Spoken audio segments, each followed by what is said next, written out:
Welcome to This Is My Story, a podcast dedicated to sharing your story and how God has helped you take next steps in your journey of faith. Before we get into today's story, we want to give you a quick heads up that today's story mentions topics that may not be appropriate for younger listeners. The main topic of today's story is abortion and begins with very brief mentions of sexual abuse. But thankfully, it ends with a beautiful example of God's redemption and grace.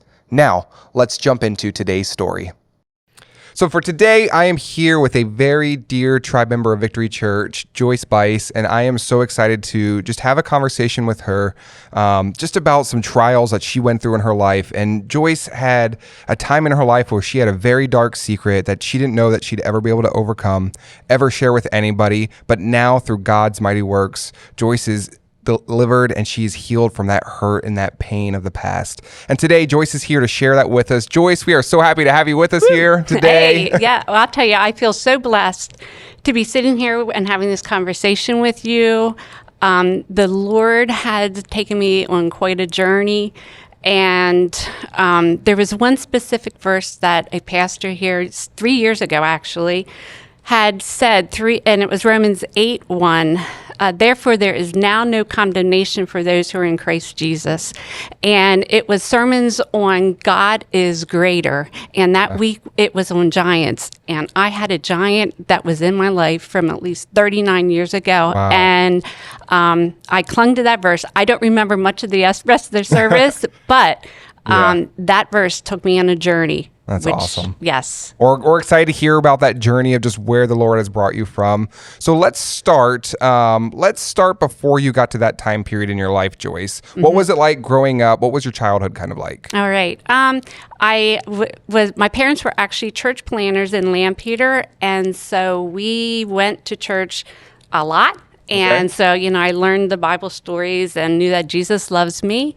And during that time, there was a dark area in my life, which no one knew about, just me. And I was abused sexually from a friend of my dad's. He was his hunting buddy. And I was 8 and I was 9, and I stopped it at age 10. And it still leaves you with a dirty feeling. You feel that you're worthless even at that young of an age because you know it's not right. And you know it deep down inside. And later on that year, when I was 10, I was at a Maranatha concert at Martin Island, and the gospel was presented very clearly that we are separated from God, and that in order to have that relationship restored, there was one perfect person and human and God himself. And it was Jesus Christ who came and he died on the cross for my sin, and that he was resurrected, and accepting him brought that unity with you and God back together. And there was a little picture I remember with Jesus sitting in a chair in a crown, and that was that he took over your spot in your life, which he did. And honestly, I was baptized like 6 months later. I went into youth group when it was possible, Youth for Christ, and our youth group at our church. But around, I'd say high school into 11th, 12th grade, I'll say it just sucks sometimes, those years and things that are spoken to you from your so-called friends. And already having that self-hatred and feeling dirty, it was very simple for me to start feeling unloved and just starting to walk away from God, which is what happened. And trying to find love with some alcohol, just those temptations that go on. And is this something? So at this point, your parents are still church planters. We're established in Lancaster. Yeah. So is this something they knew was going on, or is this something? No, I portrayed myself as a very good Christian follower of God. So they were clueless to what was going on. And anyway, I did graduate from high school and got into nursing school at St. Joe's. It's the 3-year program, so I was becoming a registered nurse. And it was the summer. I had turned 18 and was in a relationship with a guy, and it was the first time that we had sex. And when I saw the power that I had over him because we had sex, his demeanor towards me had changed, and I felt, oh, this is true love. This is love, and this is something I can easily do. Yeah. And what happened is it then really tossed me into a whirlwind where I became very promiscuous very fast, and I was totally away from God. I was living my own life the way I wanted to, and I was my own God, small g, and making those own decisions that. And at this point, are you still putting on this facade that you're this good Christian girl, or at this point are you just? I was totally had left it, and my parents. They worried about me, and I know I caused them a lot of sleepless nights, but it was all about me at that time. It was all about me. And it was at age 19, the month of March, I was with someone else, and in my OB rotation, which is obstetrics in nursing school, I give myself a pregnancy test, and I find out that I'm pregnant.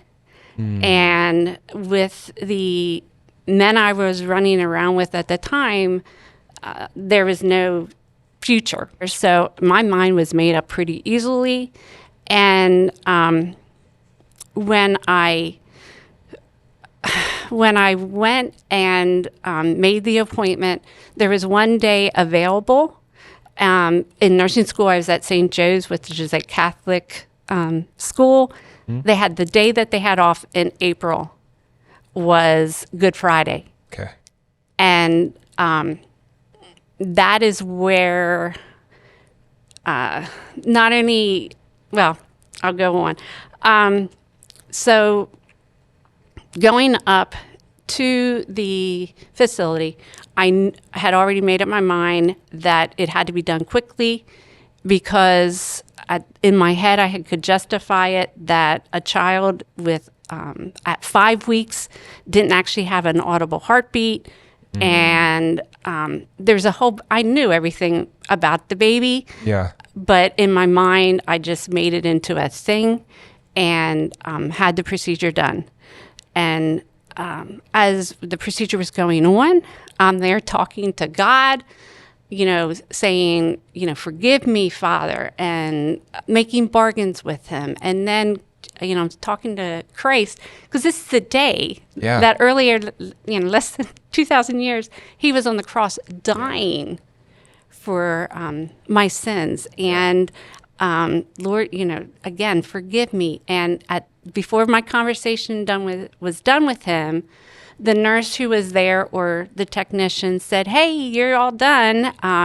You're going to be a great nurse. And she said, now just go ahead and go on with life. This part is done. You don't have to worry about it anymore.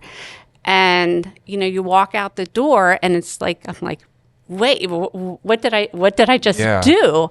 And that shame, the guilt, the heaviness that's on your soul, and the sorrow, it was immediate, and it is something that it causes you, and it's hard to describe, but you don't breathe like you used to. You don't live like you used to, and it was a very very dark time in my life, that decision, and I had no idea it was going to end up like that at all.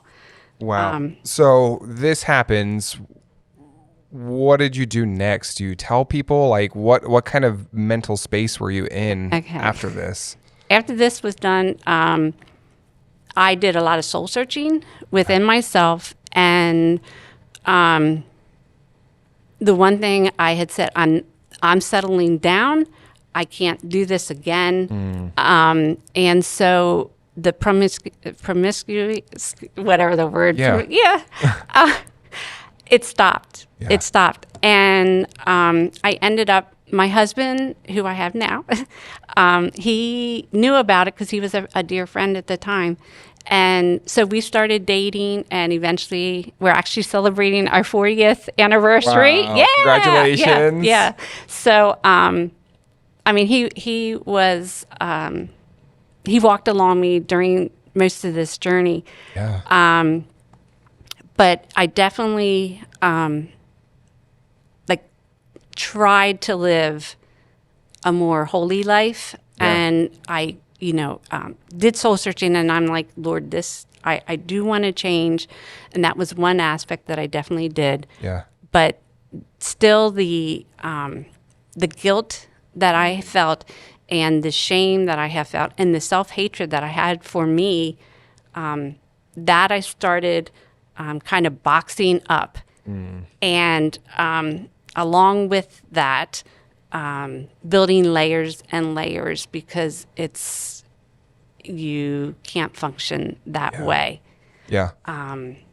So at this point, your now husband, he's been in the picture, so he's been a dear friend of yours. Yes. How do you have that conversation with him? How did that come about? Were you guys in a relationship at that time?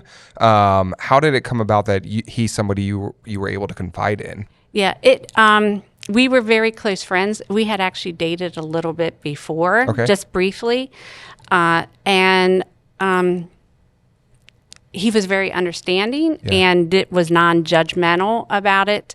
And so that was pretty easy for us to face it forward. But I will say, it was till by the time we got married, into like the first year or something, I had closed myself down to sharing the pain that I had. So at the beginning, it was a good thing, but the shame it doesn't go away. Yeah. And the sorrow you feel, it doesn't go away. Yeah. And that's where I started boxing it up and not sharing it. And I was going to the grave with this. No one else was going to know. And this is, I want to say also, with the abuse that I had, and my choice to do this is, I really felt that anything happens that's bad, I deserve it. And that is just, I had so much hatred for who I was. And that is where I really feel Satan goes into those wounds that you have and starts with the lies. And the lies of having an abortion, that is all true. But I did ask for forgiveness. And the guilt, though, still stayed. Yeah. And he was there anytime I wanted to even think about talking to someone. The word hypocrite, always kept coming up. And I just locked everything up. Yeah. And believed those lies, and just lived in torment. Yeah. And most people didn't even know it. Yeah. So at this point, you said you asked for forgiveness. Have you put your faith back into Jesus at this point in your life? Or is this something that you're like, I know I'm supposed to ask for forgiveness, so I am, but there's really no life change, and then you're allowing the voice of the enemy to just go into your mind and tell you these lies about yourself? Well, I'll be honest. When I did ask for forgiveness, but I think I was still condemning myself, and never really felt forgiveness, because that comes later. Yeah. I didn't accept his forgiveness, is how I'll put it.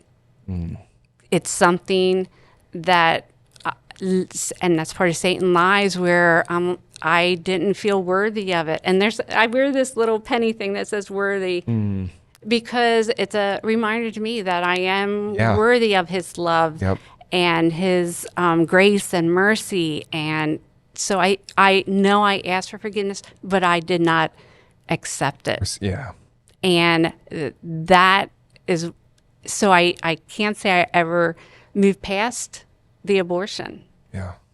And that's something that I just stored within myself. Yeah. And that, again, that hatred, that shame, and the guilt, it's numbing.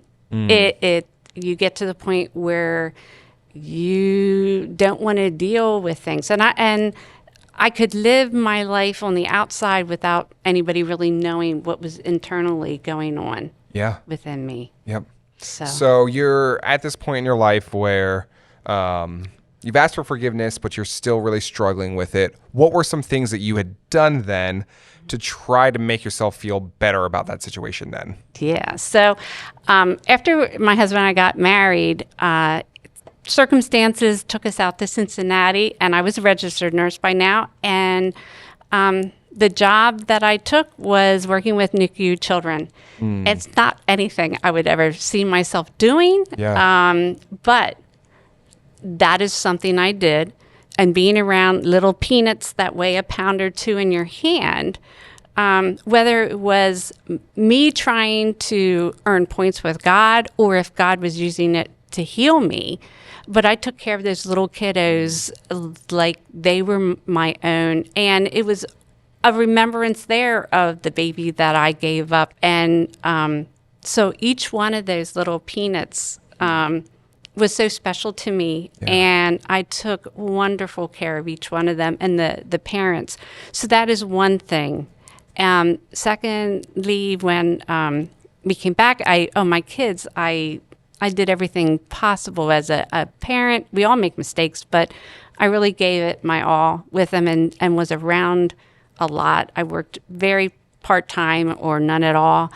And I did Awana. I did church things, but still it wasn't, I still had that pain. Yeah. And that numbing and that those feelings of heavy weights on me. I did also do childcare, again, in nursing with special need kids and traumatic brain injured children where they were the least of everyone, usually under hospice care. And again, it was just me pouring out my soul in helping them and being as compassionate and showing them mercy with them and their families. Yeah. So, that could all be ways that I was trying to heal myself, or was it God laying down dots for me to get me to where I am now? Yeah. I don't know. I also did go to volunteer in the baby boutique at Line Life Ministries.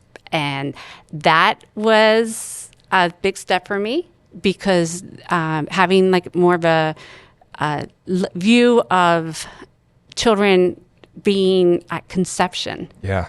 That's where it begins. Yeah. And so this I could at least help out in the baby boutique and be close enough, but not being like a front line person and not still having my secret, but kind of doing something closer to showing, getting closer to an abortion and life itself. Those are great examples of how we tend to take things into our own hands and say, you know what? Yeah, I'm past this. I'm moving on. When really all we've done is push it down. And then we, as humans, say, hey, let me do these things that make me feel better about myself. Let me do these things that make me look good. And then I'm past it. And in reality, we're not. No. All we're doing is sometimes harming ourselves even more, or we are setting ourselves up for a future success and we don't even know it.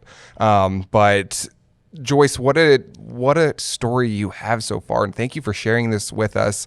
We are going to put a pause on this story at the moment, and we are going to continue this story next week. So you can join us next Monday for part 2 of this story, just to see what God is doing in Joyce's life and the change that she is about to encounter in her life. It's such a beautiful story. You're not going to want to miss it.